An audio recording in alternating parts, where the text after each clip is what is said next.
Hi there. We'd like to welcome you to the virtual kitchen table. We are Erin from Everlearning, Haley from Taking a Kinder Path, and myself, Ashley from Ashley as Mama and Storytime Shelves. We're gathering to have conversations about family life and home education, most specifically unschooling, which is sometimes known as self-directed education, or as I often refer to it, consent-based learning. We'll be sharing experiences and ideas, learning as we go. We hope you'll pull a chair up to the table and join us.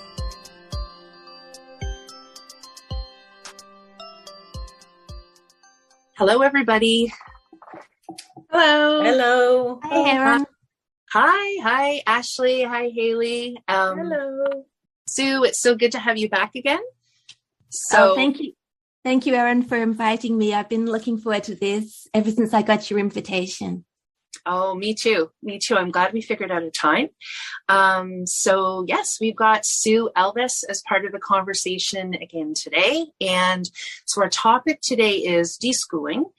And Sue has just written a new book, which I think just became available on Amazon in the last week or two, I think, called The Unschool Challenge. And so, Sue, that's like your third unschooling book. I guess you have a trilogy now, right? A trilogy of unschooling books. And so, I mean, you can obviously talk a little bit more, Sue. I know the book isn't specifically about deschooling, but the reason that it kind of came to my mind, I guess, when I was thinking about the deschooling topic is that when I had an opportunity to read through it, I was just thinking, it's such a great resource, I think, for people that are beginning their deschooling journey. But I think even for myself, who's, been at this for lots of years, there was still pieces that I was pulling from it. So I feel like it's just really good food for thought about living without school and kind of moving past some of those more schoolish ways of thinking. So I would love it if you would talk a little bit about your book and just maybe the origin of it and just kind of what your purpose was in writing it. Well, thank you, Erin. The book, yes, I started writing that, almost 3 years ago. So it took a long time, but I didn't intend to write a book at the beginning. When I was host of the community that you're now a host of, Erin, because as everybody is probably aware, I passed on the hosting of the community to you and 2 other beautiful people, and I'm concentrating on other things at the moment. But right back at the beginning, when I created the Stories of an Unschooling Family community, in April that year, it was March, I created the community, and in April, some of the members and I did the A to Z blogging challenge together. Don't know if you remember that, Erin. And we were posting our posts every day, A one day, B the next. And it generated such a good community spirit where we could all participate on an equal footing.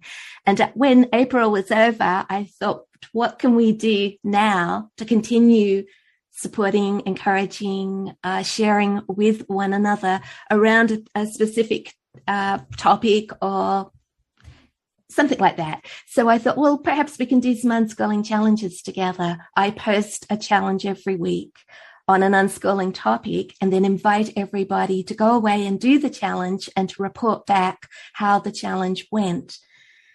And I was hoping that we could share experiences, share our discoveries, go deeper into unschooling, support each other, answer questions, something that we could all do on an equal level.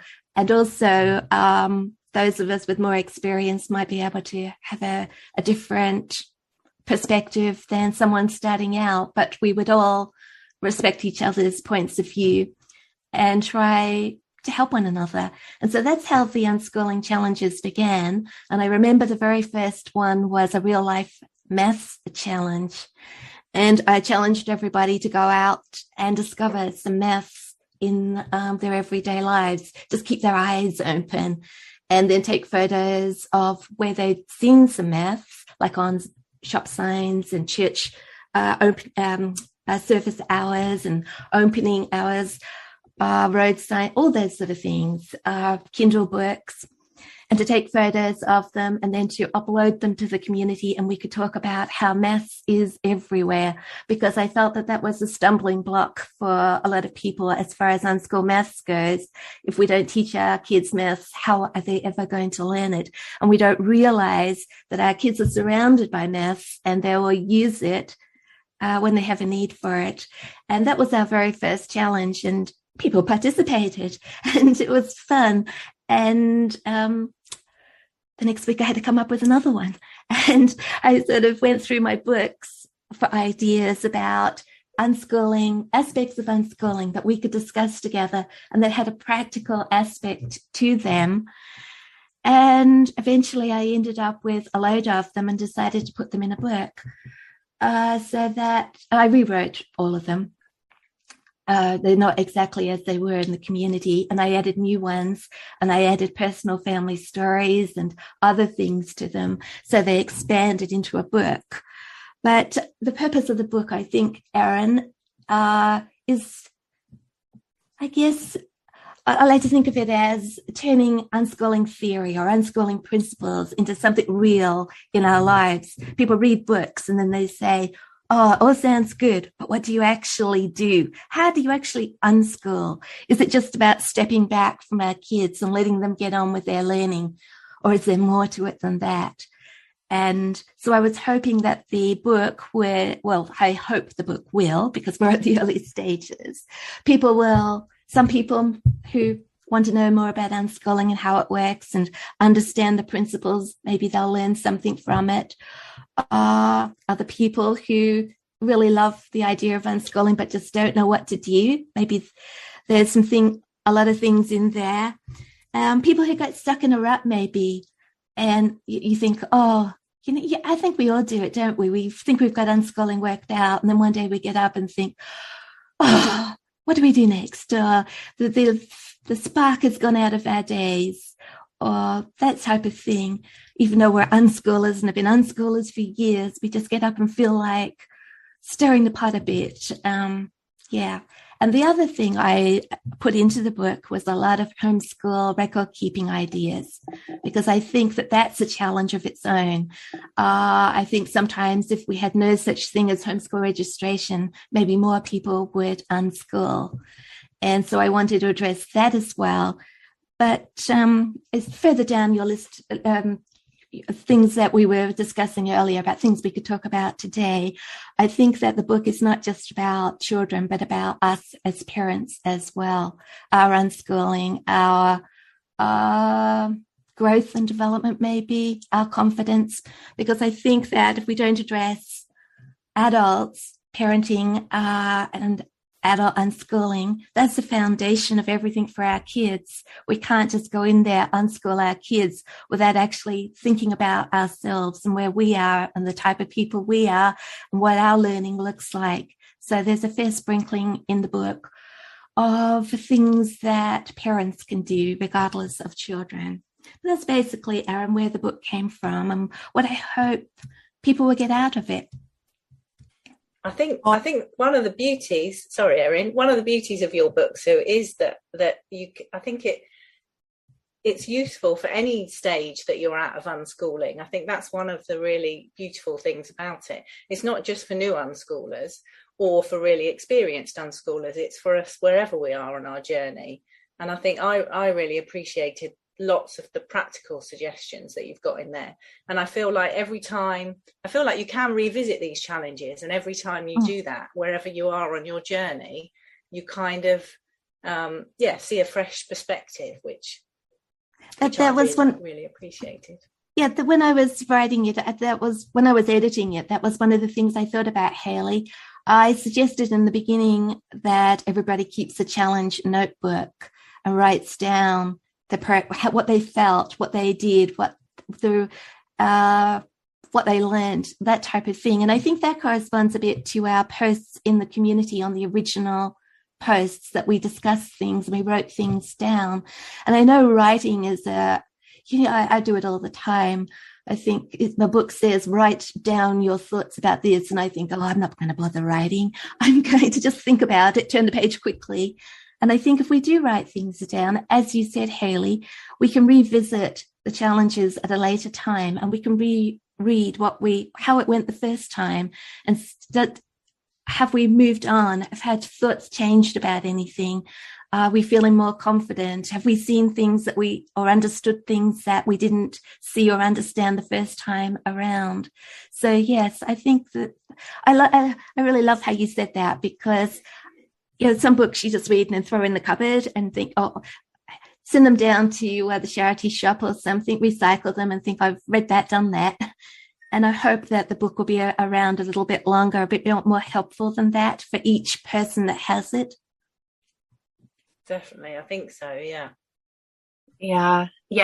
And it's funny, Sue, because when I remember when I can't remember, was the maths challenge the first one? It probably doesn't matter, but so I do remember that challenge, and I don't tend to be a person that, I don't know, I guess I go through periods of time where I write things down, but I write things down more because I think when I write, it helps me remember them, but I don't write them down very neatly in a place and keep, I might not be able to find it again. Let's put it that way. I write it more as I think, more than for the purpose of record keeping.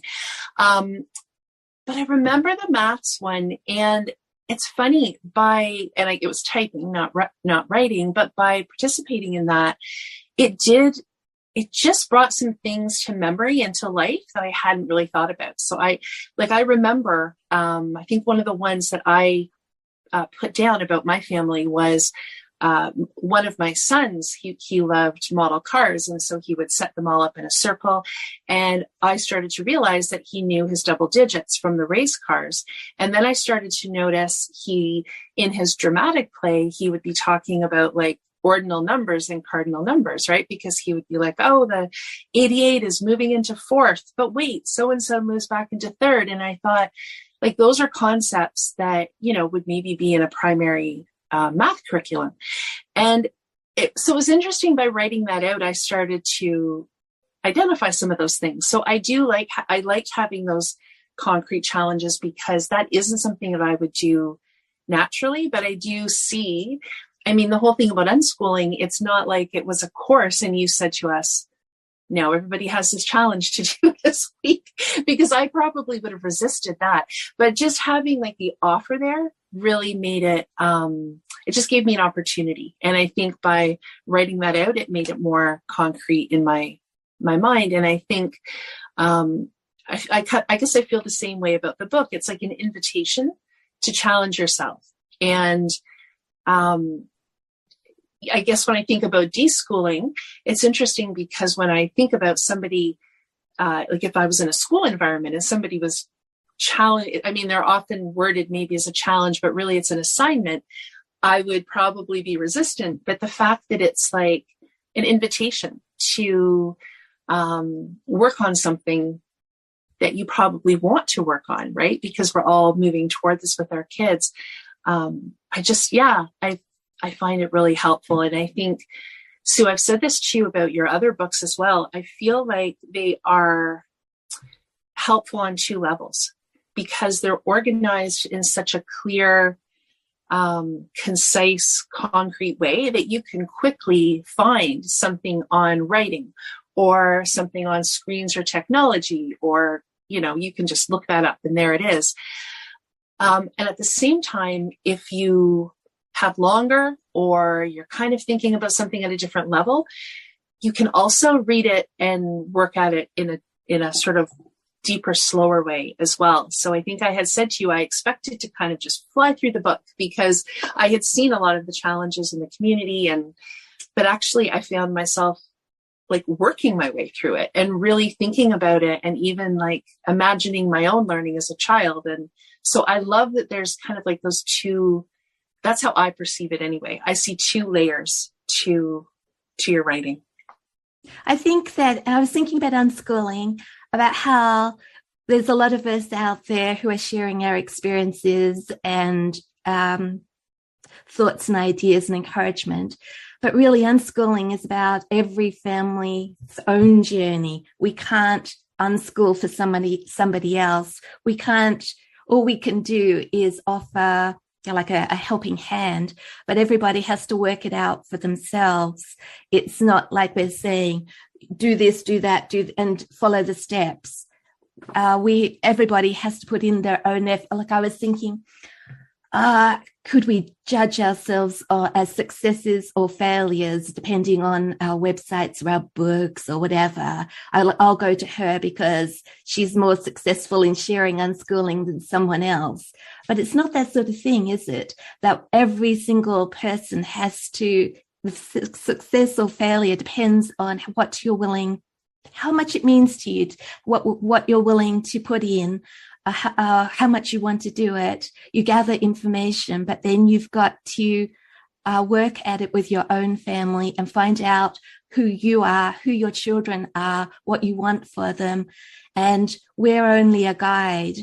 My book is only a guide, suggestions. The real work has to be done by the people who really want to unschool or not.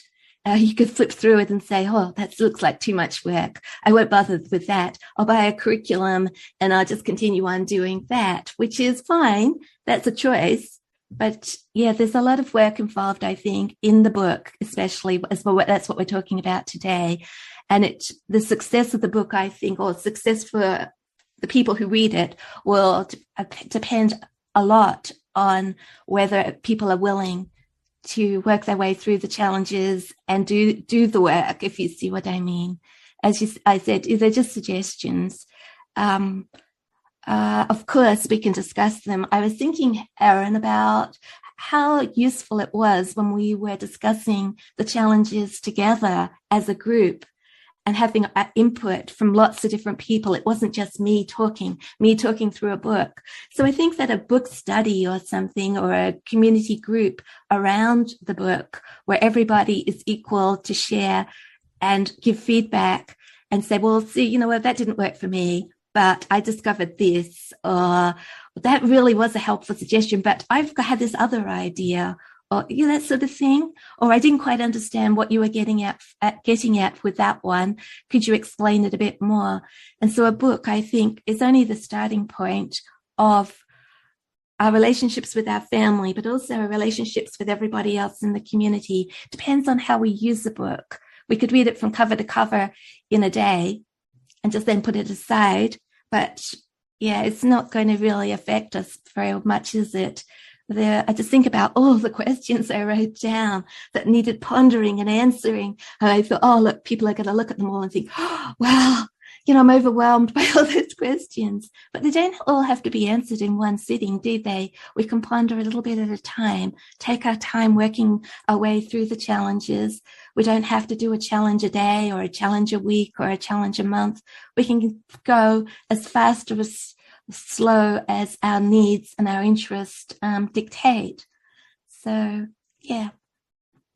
I can just quickly jump in before we move away from this. I just want to say that I actually find, I appreciate that you turned all these challenges into a book, Sue, because I feel like for myself, it's made the challenges more accessible to me, because I agree with everything you're saying. And I really like the idea of kind of like exploring the book, like what you were just describing, with a group of people, because I would see the benefits of hearing different examples of how people answered the questions for their own family.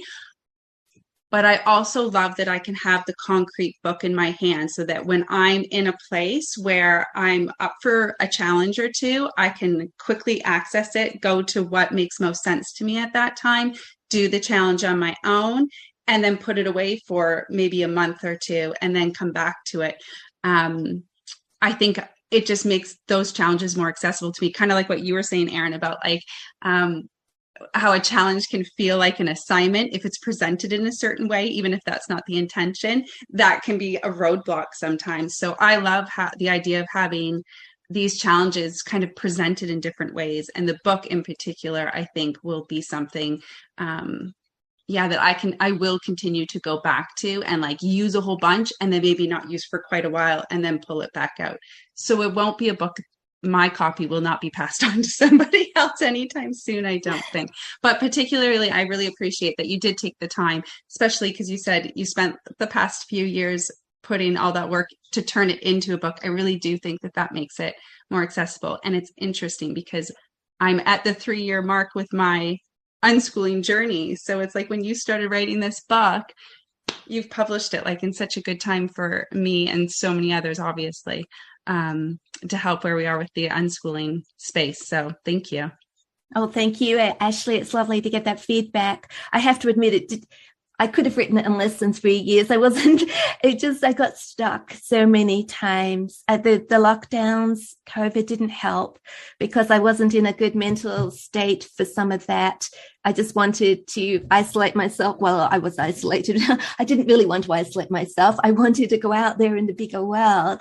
But I withdrew from a lot of things over that year because I just didn't have the mental health and that is something that's really big with me. Especially, we talked about that, Ashley, when I joined you from the last this podcast, the episode I was involved in last time, about mental health and children's mental health, and how we don't. Almost, it's like a shameful thing to admit that you're having problems mentally, and how we don't consider that with our kids who have a hard time, often have a hard time, and we don't recognize it. We just tell them to get on with life. I'm not saying we do it particularly, I'm using the we, but that was another hard thing about writing the book. In the community, when I wrote the original posts, I wrote in we language. Shall we look for real life maths this week? Shall we do this? And I made suggestions in that sort of language where I was included. And so when I transferred all those challenges into my draft copy and started working on them, I didn't know whether to use we language because I thought, no, as a book, I'm not actually going to do this because I'm writing to a reader, you. And it felt so strange to change everything around to you. But I wanted to talk to each person reading the book. That's why I said you. But I didn't want to sort of say, you have to do this and you have to do that. And it's all about you. And it's all right for me because I just wrote the book and I know it all. And getting that balance, it took me months and months of working on that and decision-making about how to present what I wanted to present to people with the right tone and the right language. And hopefully it worked out in the end, but that I gave up so many times because I thought I can't write this because it's not in the language that I'm used to using. I'm used to using we and I'm not telling people what to do, telling people about my experiences, and then hopefully they'll think, oh, look, I've learned something by Sue sharing that experience, but not having it pointed out what it was they learned. So, yeah, that was hard. I think you did a wonderful job with it, Sue. Having just read through it somewhat recently, I think you did a wonderful job with the language. And I definitely didn't see it or read it as, any type of rule book or anything. I don't think it came across that way at all. And I would maybe be sensitive to that. I think I'd pick up on if it gave that or if it had that vibe. I felt very much as if I had almost like an unschooling mentor or something, just saying, okay, you're obviously interested in unschooling or you're unschooling, here's some challenges to help you and support you along the way. And there's so much in there that, even if I wanted to do all the challenges at once, I couldn't. I can really go in. I wrote a list actually of all the ones that I want to make sure I focus on first because they're so applicable to us right now. But I really, I read it as much more of a guide that was very helpful. So yeah, I think you did a wonderful job on that. Thank you. On my very last draft proofreading, when I was proofreading it, just before the very last stage, I lost my confidence. And I thought, who am I to be publishing this book? It's not just purely my family stories, though there are lots of new stories in it. But I didn't want to come over like people think I'm an expert and who's she to say this because she doesn't know my family or that type of thing. And that's what Unschooling, we're going around again in saying that unschooling is very individual, isn't it? And we find our own pathway there. But then I thought to myself, oh, look, it doesn't matter if the book is a failure or if it's not quite what people want, because I'll get personal satisfaction from completing this project that I've been working on for 3 years. And it will give me satisfaction from seeing that book in my hand. And I think that's a lot of what unschooling is about, isn't it? About us fulfilling our dreams, doing our own work, using our talents, and not being afraid of taking a risk. And that if we hang back and say, well, I can't do this because I don't know what somebody will think of it, and what if they hate it, and what if they criticize, and I'm not up to that, so I won't do it. And then that's not a very good example for our kids, as well as we're doing a disfavor to ourselves as well, because we won't achieve all those things that are important to us, and we won't be the people that we could be if we have a bit of, sprinkle in a bit of bravery, and which sort of is what I was trying to say at the very last challenge about we've got to be brave. Be brave, whether it's do what our kids need us to do, and unschool if we feel that's what we have to do, go against the crowd, or be brave and get up every night and see to our children, knowing that this is what they need and that it will all work out, or be brave and fulfill our own dreams. But yeah, just be brave. And I think so often we hold back, because of other people. Well, I suppose it's because other people's opinions, what the crowd is doing. We want to be accepted and liked. And what I find so funny is that we're all, I say all, but most of us, so busy trying to impress and people and be liked by people who are all feeling insecure, that we're trying to impress a group of people who don't know who they are, who are all insecure and who all want to be liked and who all are worried about impressing other people. So we're all copying each other. And I think, why would we want to impress people who haven't really discovered who they are and where they're going? Why do we really want to be part of that crowd? But we all do it. But hopefully we'll save our children from those insecurities and those battles, that internal battles that we're always having. And I think that comes up to one of your questions later on, about deschooling, Aaron. I'm sort of dominating the conversation at the moment, but your questions about deschooling were so interesting, and about how, I think one of them was about how we circle back. And it doesn't seem to matter how long we've been going, how we have to stop every now and then and face the same concerns and worries and questions that we thought we'd conquered ages ago. And maybe we'll save our kids from all that angst. They'll be a lot more confident and like who they are, and won't have the same kinds of battles that we have all the time. Yes, and Sue, it's interesting because when you're talking about just having that, I guess courage is the word, to go ahead and publish a book. I mean, you have your unschooling books and you have your fiction books as well. And so I feel like that it's a step to put yourself out there. But I think with deschooling, because originally most of us have the idea, I think most people have the idea that it's about the kids, and it's about letting the kids have, enough time to decompress maybe from their school experience and discover who they are in a different way of learning and what their natural way of learning is. But then you're absolutely right that it does not end there. There's the kids, but there's our part of it. And I think what ends up happening is so much of the work becomes our own.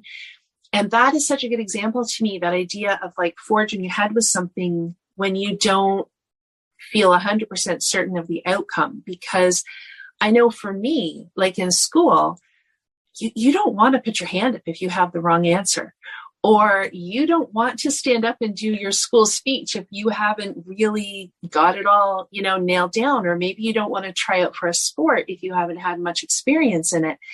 And I think that that's been a lot of like unraveling for me is, what am I willing to try that might not be perfect? But there isn't, in the quote real world, there's not really a right answer. So when we talk about like success and failure, how do we even, there's no sort of national body on on who has successfully unschooled their children and who hasn't, or, whether your book is successful or not. I mean, we look at numbers, maybe we look at, like with something like a book, with kids, maybe we look at outward markers of success, but really, those are just very inside the box measures of success. So I think for me, a lot of deschooling, it's like when I take those measures of success away,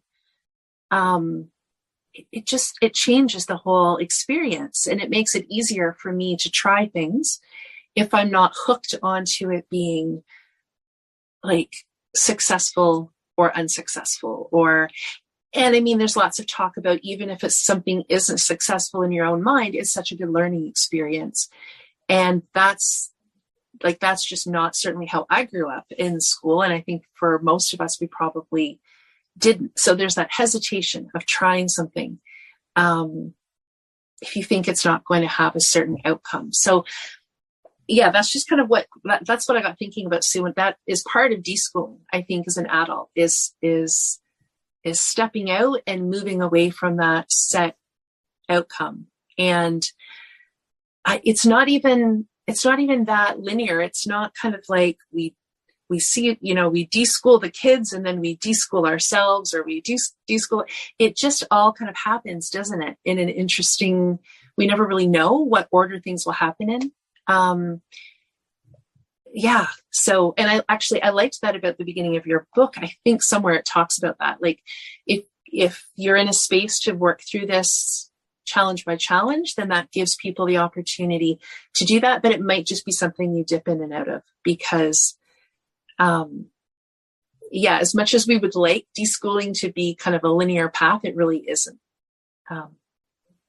Yeah, the two things that I thought of while you were talking, Erin, is that school, there's no room for failure in school. That if you get the F, you're in trouble. The F grade, you fail, you do not finish. There's no room for failure in school. And as you said, we learn by failing. So that's ironic, isn't it?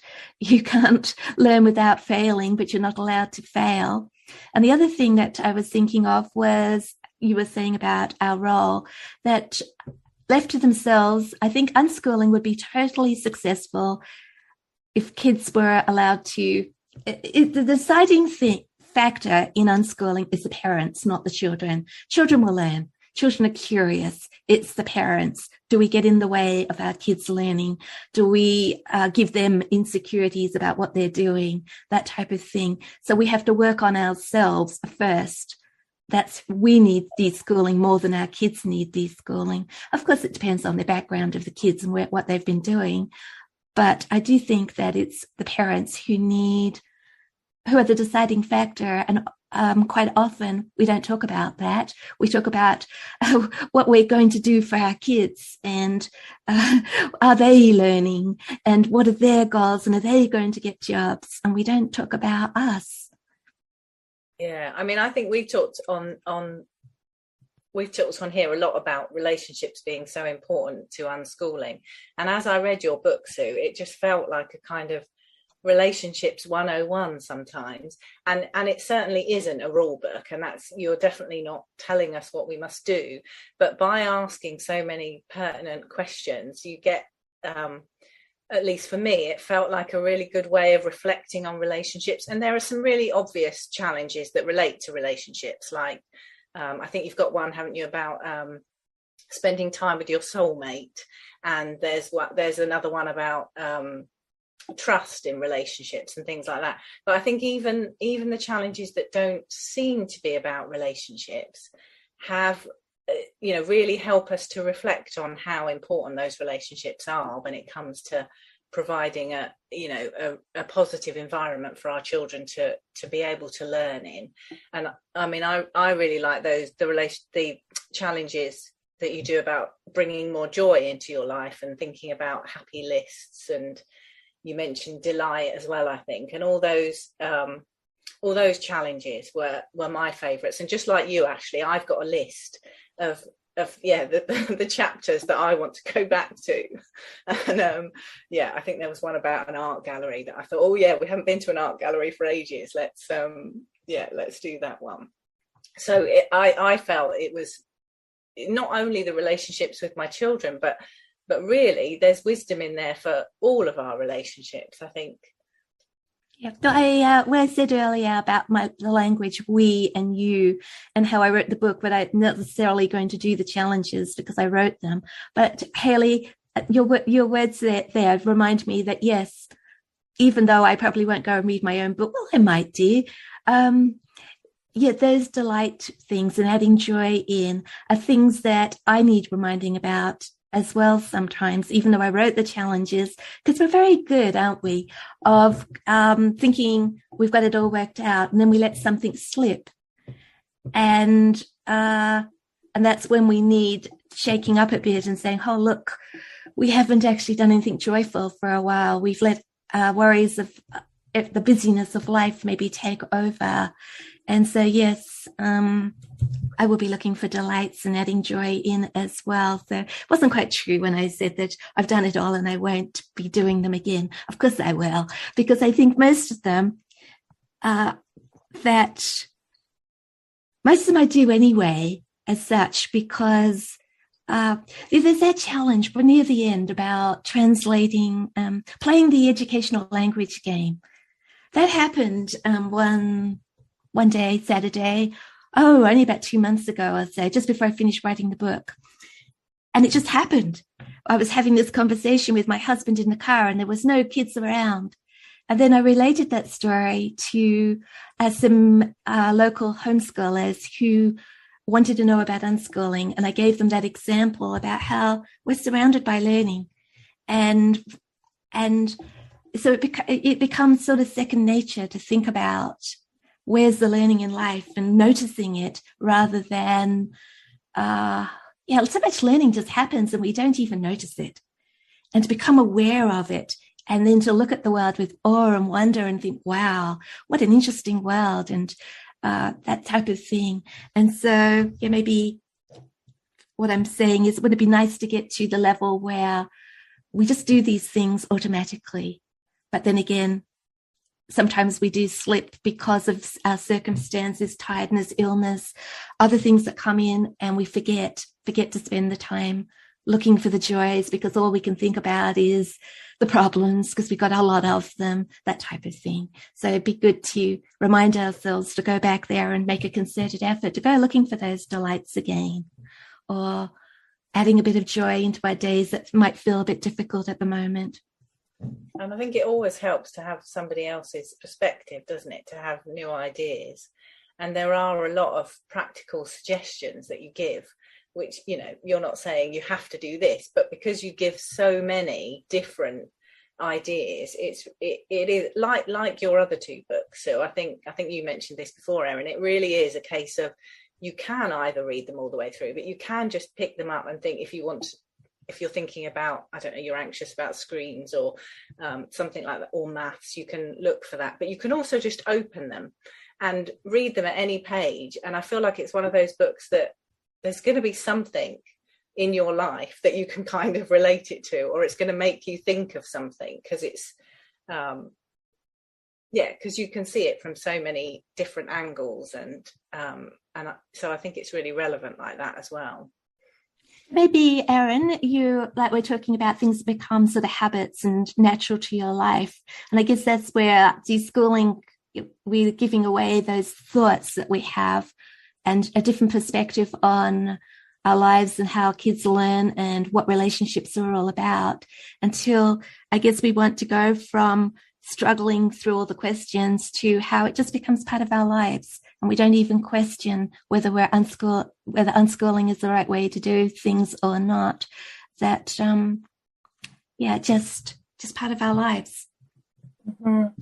And I think that one of the things that I had been curious about, just kind of like putting some language to or thinking through, is, the difference maybe between deschooling with an eye to maybe a more traditional style of homeschooling versus deschooling with an eye to unschooling. And I think that,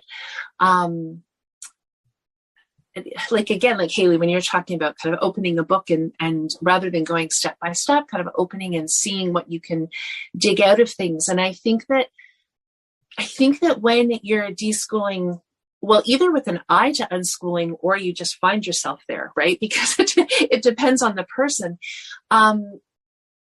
That's where that, I think, when I'm talking about that other level in there, Sue, in your book and maybe in others as well, where you're looking for more. Because I think if you're deschooling and you're pretty clear that you're doing traditional homeschooling, it really is deschooling for the child. It's maybe helping them decompress from their school experience and rest, right? Like maybe rest for a little while so that you can start anew. And I think parents are really good at looking at their child as an individual and thinking, what would work better, and kind of let's start fresh and let's start in a way that makes more sense for this child. And yet with unschooling,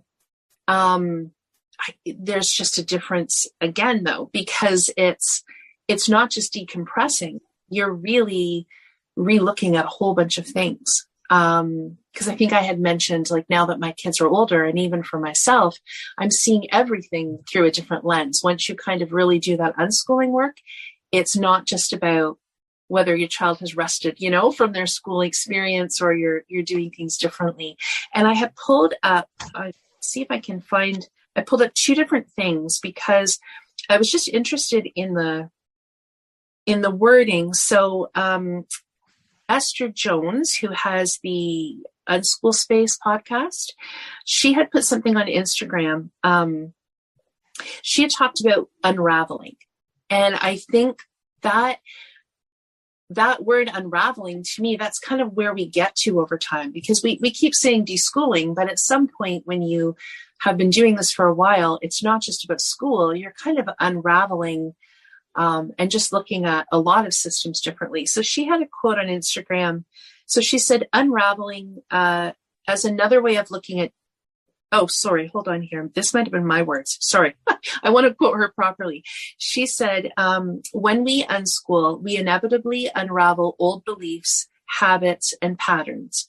And then she kind of had this message at the bottom where she said, be kind to yourself, unravel gently. So I liked that, because I think, again, sometimes people come at deschooling, ironically, in a schooled way. It's like, I have this work to do. What are the steps? Tell me the steps to unschool. I have to get this done, right? And I think you see this sometimes when you see people speak. They're kind of coming from unschooling from the outside in. So it's like, okay, we dropped these requirements. We're still working on this. And it's not that there's anything wrong with that, and that might work for some people, but they're coming at it in that rule kind of based way rather than a principle based way. So I loved Esther's words there just about unraveling, and also her urge to, like, urging others to, like, just unravel gently. Like, it's not a race to deschool. And I just love that energy. And then I had also found, I remembered an episode of the Exploring Unschooling podcast with Pam Laricchia, and she had been doing an interview with, oh my gosh, I should have put, okay, so it's Lucia, and I didn't put her last name because I actually know her, and so in my head I didn't even put her last name. But anyway, I'll find the episode and put it in the notes. But she was describing her family's experience when they started unschooling or homeschooling. And so she said, and so in the next 6 months, from then through the summer, through September, we did the version of deschooling that I think is common for any homeschooler or is recommended when you leave school. It's different from what I understand now about really deep unschooling, deschooling, where you're more dismantling. But I think of it more as decompression, where I didn't worry about curriculum. So just to give some context, I think she was talking about initially she was doing decompression, deschooling, right? So we've left school, we'll rest. We'll see what everybody kind of wants to do, and we'll just really chill out. And she described that as decompressing. But she talked about when she realized that they were moving in an unschooling direction, she talked about dismantling. And I thought that is very much what starts to happen. You start to just think about so many different things differently. And so that language around dismantling and unraveling, I think you get to a point where we keep calling it deschooling, but it really almost becomes more dismantling or unraveling. So you just made me think of something there, Erin, though, about the you were talking about people taking things away, and we've been talking a lot here at the moment. My daughter's vegetarian. She'd like to be vegan, but there are quite a few products that she's trying to find alternatives that she likes, so vegan alternatives that she likes. And we've been talking a lot about how it's really important to kind of add things in rather than necessarily taking them away, because if she takes too many things out of her diet, then obviously that may leave her with not enough vitamins and not enough calories and all that kind of stuff. And it kind of, I don't know why, but that struck a chord with me about the whole taking things, when you start unschooling or deschooling and unschooling, the need to take so many things away. I think it's really important, though, that we think about what we're adding in. And I guess those things that we've just been talking about, Sue, the joy and the delight and the relationships, and those are the things that we need to add back in. So it is a lot of dismantling and unraveling, but all of that on its own is maybe not going to get us to a great place unless we have all those positive things that we're adding back in again. Does that make sense? Yeah, that makes a lot of sense. And I think that what you're describing, Haley, I don't know if I've thought a lot about this, but I think when you're somewhat new to unschooling and you're kind of more so at the beginning of your deschooling process or deschooling journey, you kind of get that happens, right? You're kind of taking things away, but you don't know what you're supposed to be putting back in. You hear people talk about that, like, well, what am I supposed to do? What am I supposed to do as the unschooling parent? And unless you have other like unschool families in your day-to-day life, where are you supposed to gather that information? Where are you supposed to do your research and learn what it looks like to be an unschooling family or an unschooling parent? And you can feel lost. And it's by connecting with other unschoolers in whatever way, or books and blogs, and I'm thinking about both your blogs and how those resources are what, and again, it wasn't like, if you want to unschool, you have to do this. It was just more so, here's what other unschool families are doing, and whatever resonated with me that I thought would work for our family, I started adding in. And so off the top of my head, the recent example that I got from you, Haley, was the joy lists. And in the past probably couple of months now, that's been a very, we've definitely added that into our lives. And I don't think I would have thought of that just on my own. It was having come across it from you.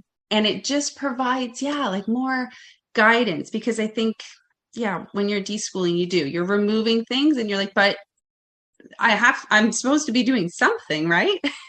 So those things are really helpful. I think there's a lot of examples. And Sue, those challenges, I see a lot of that, the list that I wrote of things I want to go back to.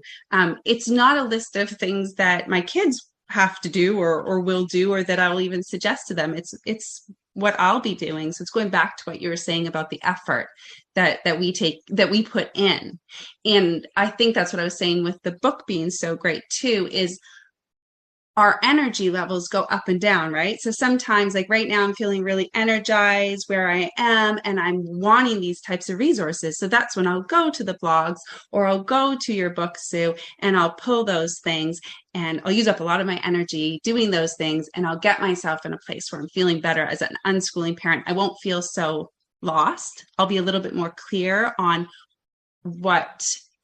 how we want to continue down this unschooling path, if that makes sense. Yeah, when we started unschooling years ago, right at the beginning, we were unschoolers.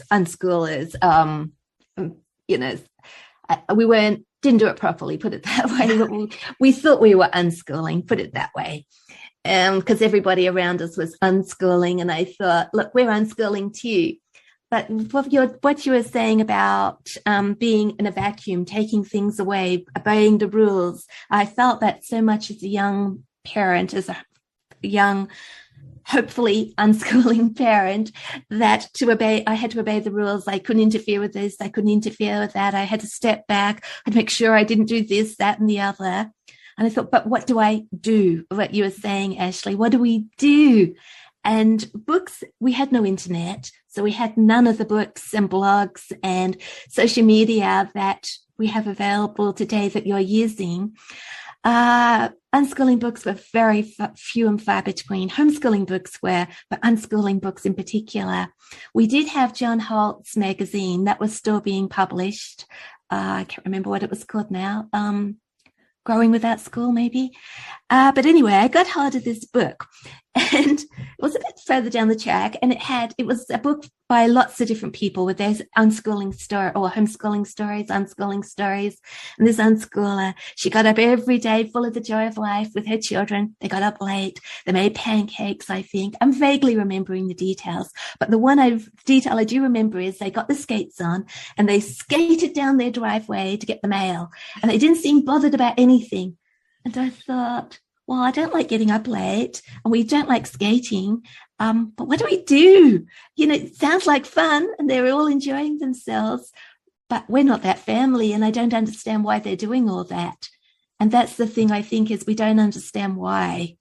So it's all very well taking the rules away and trying to de-school. Well, you don't want to do it at school, but why don't we want to do it that way? What's wrong with that?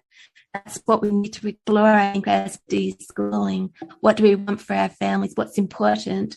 And why don't we want to continue the pathway that we're going down? What's wrong with it? Understand it a bit more, question. And that takes time, doesn't it? As you said, Erin, about the unraveling or the dismantling. It takes time. And I love what you said about being gentle on ourselves, because it's not something that happens in a week, a month, a year. We're still, one of your questions, Erin, about circling back and being older unschoolers and having older children, that sometimes we have to go and revisit these things, because unschooling is just so complex. It's not like school at home. Maybe you do this, you do that, you read these books, go by that curriculum. It's about life, our relationships, and we don't understand those totally. We keep learning about our own lives, don't we, and who we are and who our people are, and what love's all about, and how we can connect with others, and what our purpose in life is. And those questions don't get answered quickly. They're a lifelong thing. So when you wrote that question, Erin, I thought, well, yes, it would be surprising if we didn't stop every now and then and de-school it further and discover a bit more about unschooling is all about. Yeah, and I think, Ashley, you were talking about you may be reading different things, and you I can't remember how you worded it, but it's you're reading different people's experiences, and you're thinking, well, this, I could see this working for us, or I could see this maybe wouldn't work for us. And I find too, those things are good to just you just put things in the back of your head, and even if they don't work in the moment, I don't know. I find sometimes I'll pull things out and I'll think, oh, I remember reading about that, 2 or 3 years ago. And at the time I couldn't imagine that. And now that actually sounds kind of interesting, or I could see one of my kids being interested in that. And so it's that idea too, of just like gathering tidbits of experience and ideas. And there's no time frame. There's no exact way that you need to use them. And maybe we'll gather, as you said, Sue, like maybe the family that skated down the driveway. I can't remember. I think because they got up late and skated down the driveway. I mean, that's probably not ever going to be a fit for you. But that energy, you can still pick up on pieces of it maybe. And it's still kind of fun just to think about the different ways that people live. So I think when you free yourself from, this is how, so, because a lot of people ask that, how do you homeschool? How do you unschool? What are the rules? What's the technique? And, as we all know, it's very hard to answer that question. It's really hard to answer that question. Although, Sue, I think that there is such a place for this type of book, because it's not that you're telling people how to do it, but you're inviting them to look within themselves, to imagine different aspects. And I think that that is a real step, because as much as we can sort of sit here and say, oh, people want to know how to do it, but there's really no way to explain it. Like, how frustrating is that, for people to keep hearing? So I think to at least have something that gives people an opportunity to maybe work away at something, or kind of hold that possibility, is really helpful, especially for people who do find it helpful to have like a framework or a bit of structure. Don't you think that questions are a wonderful way of sharing and exploring, because you're not telling anybody how to answer the question, but when we're provided with a question, it does start us thinking about things. And yes, I agree with that. Or I don't know, I've never thought about that. Let me think about it a bit more. And it's not really telling people what to do. And I was thinking about how questions are a great way to relate to our children too. As long as we're willing to listen to their answers and accept their answers, and we don't expect them to give us the answers that we're hoping for, maybe that we haven't got a preconceived idea about what the right answer is, but how questions really show people that you're interested in them and their opinions, and you will accept whatever their answer is. And I think that's a great part of unschooling, is being able to question and listen to the answers. Yeah. And it's interesting, because in the community, somebody had mentioned just in passing, because Sue, we had done a book study of one of your books. I guess it was Curious Unschoolers. And we didn't necessarily have another book study planned, but I guess it was a topic, and in one of the comments, somebody mentioned John Taylor. I'm never sure if I'm saying this right. John Taylor Gatto? I'll say Gatto for now. Some of his work. And I can't remember if she mentioned studying his essays or his books, or if, anyway, so we ended up talking about it a little bit. And several of us have started kind of reading, and it's very organic the way it's happening. So people are kind of reading as makes sense for them. And then we've incorporated it into some Zoom meetings. And it's interesting, because I read his work pretty early on in my journey, because that was one of the things that was available. Like, as you said, Sue, even when I started, like, there was internet, but there wasn't this whole big online world. So, it did make sense to buy books or get books from the library or whatever. I remember reading his work, and it was very helpful for me to kind of feel some clarity about the decision not to choose school. So I guess at that time I saw it as maybe an anti-school book. I mean, I think it could it could be described that way. I mean, it's pretty. And so I needed that in that moment. I needed that kind of moment of time to really bolster my decision. And then I didn't read it again for years and years and years. I just kind of thought, well, I've gotten past that. I don't need to, I've read that, check. And then when she mentioned it, I thought, well, this could be interesting. Actually, sorry, let me backtrack a little bit. One of my kids was in high school for a couple of years.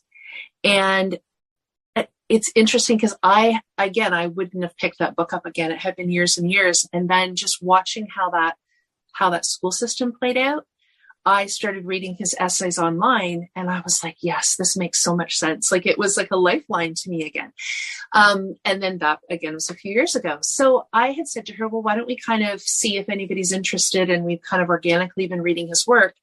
And the discussions we've been having we kind of weave his stuff in and out. It's not just solely about his work, but it is amazing, like the whole other level that I'm looking at this, like when we talk about dismantling, and I can't remember the other word, unraveling. It's helping me so much now with older kids. So it's funny how we think we have these, I do anyway, oh, I've read that person's work, check. And I've done that work on this piece of deschooling, check. And then this stuff kind of like circles back around. And I am, I'm reading it so slowly because it feels like every couple of paragraphs I'm thinking, I'm relating it to things. And but it weaves in and out of, so we're talking about unschooling, but we're also talking about all kinds of different things, politically, community-wise, that all kind of weave together. So I'm just enjoying that so much, just coming back to this early piece of reading and seeing all these different pieces in it.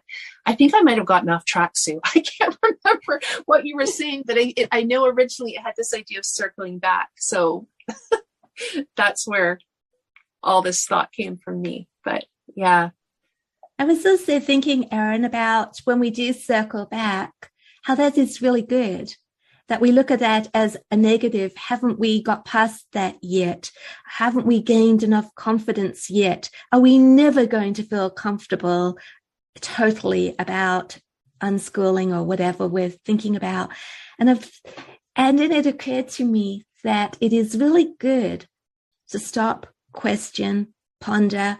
Sometimes things happen. Yes, you might read something that catches your attention, and you start to think, oh, well, perhaps that's right, and perhaps I'm wrong. Or you hear a story about a friend and you think, oh, I wish I thought I was immune to comparisons, or whatever it is. Or your child is older and they do something that you weren't expecting. And it's good to stop and reread, rethink, ponder, and then move on ahead again, back to where you were, because we never go off ahead we never set off again at the same point. We always set off with more, because we set off with greater commitment.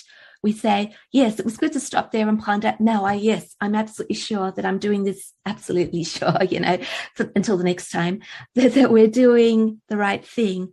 And then you go off with renewed confidence, renewed commitment. And it's a continual growing process, isn't it? It's not a once and for all process. And so I think if we look at it that way, because we can feel a failure sometimes. Oh, look, unschooling's not working. I'm questioning it again. I've got to do something else. I've got to go find that perfect homeschooling method. Not realizing that this is just a natural part of life, is that we stop, ponder, pick ourselves back up. We've learnt more. We set off again. And once we realize that, we don't have to worry every time those doubts come. We just say, we'll work through them. We'll learn something else. We'll peel back the layer of unschooling a bit further. And we've got greater commitment, greater love. We've seen something we didn't see before. And it's not a problem. It's actually good. And that we're not going to jump off the unschooling ship and start all over again, looking for something new. But then we just continue on.